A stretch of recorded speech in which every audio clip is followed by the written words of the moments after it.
Hey folks, it's Uncle Jay. Well, today on Storytime, I want to elaborate on a tale that began with my friend Craig Lewis meeting Habu the pit viper. Now, this was on an exercise called Frequent Storm.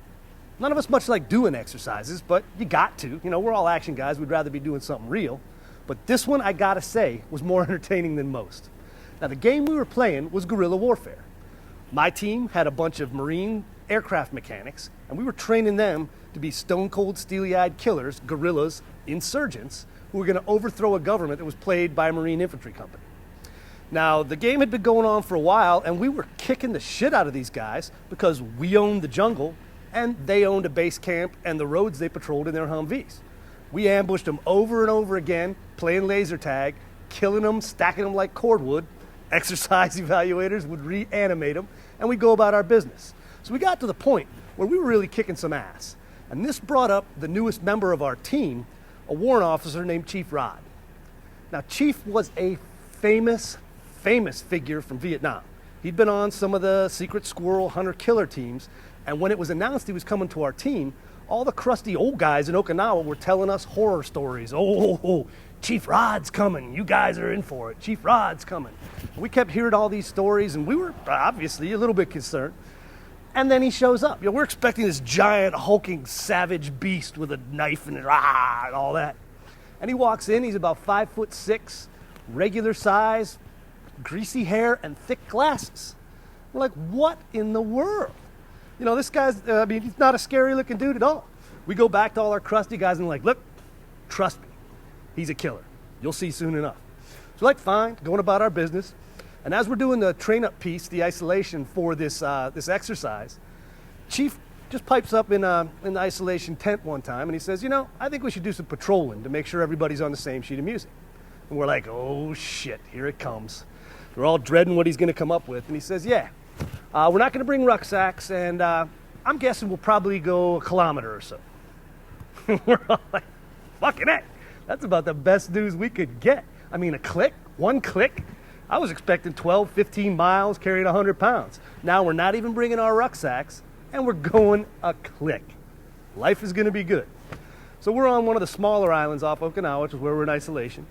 You know what I mean? It's a relatively flat place, not particularly evil, got some vegetation, and we're walking along. And he calls a halt. And we take our security positions. And then we're kind of waiting. And nothing happens.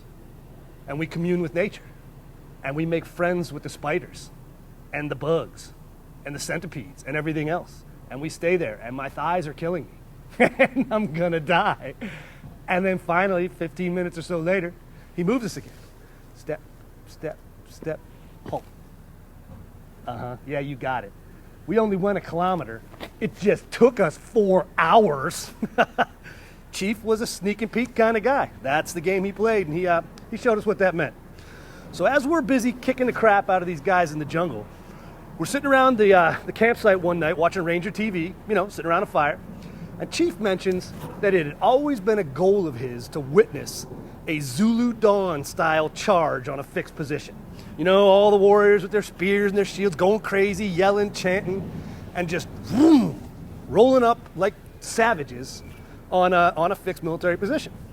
We're looking at him like, yeah, okay, Chief, fine.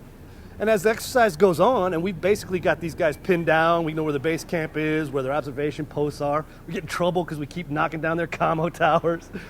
And we're like, you know, we could do this. There was one hill leading up, down, you know, from a fairly raised place down to where their camp was. We're like, we could do this for Chief. We could give him his Zulu Dawn moment. So we go talk to our savages. And remember, after Sergeant Lewis killed that Habu, our guys went crazy. They had snake skins. They were wearing drive-on rags and bandanas. You know, they had turned into their own little tribe. They were savages at this point. So we're like, okay, guys, here's what we're going to do. And we laid out the plan for this attack and all this.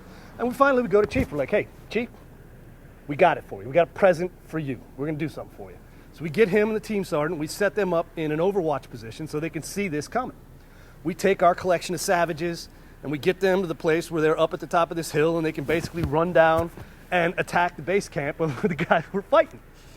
But we had a twist for them. We wanted Technicolor savages.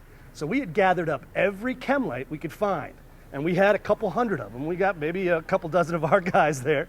We had them strip their shirts off, tie all their stuff on. They had made shields out of branches in their ponchos. They had spears. They had everything he wanted. And then we cut the tops off the chem lights and doused them all in chem light juice so they were glowing.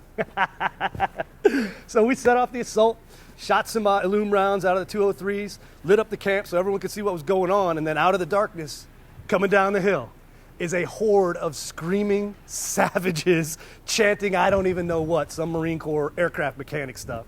Yelling like crazy, throwing smoke grenades, purple haze, all of it. And we finally get back to camp after this is all done, and we got what I think is the highest praise we could have from Chief Rod. He says, "Gentlemen, that was very entertaining."